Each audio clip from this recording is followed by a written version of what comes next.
Let's take a look at your display setup on your 2025 Hyundai Sonata N-Line.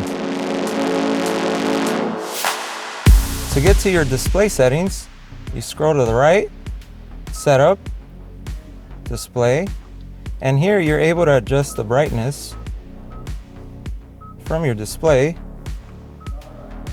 Here's your camera settings.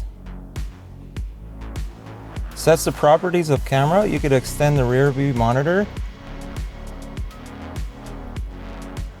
And here's your display settings for your backup camera.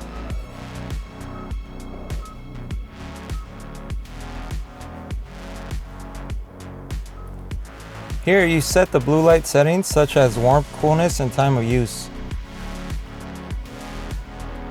For your blue light settings, you can manually adjust it to hit warmer, automatic, or you could set it to the time based on the region that you're in.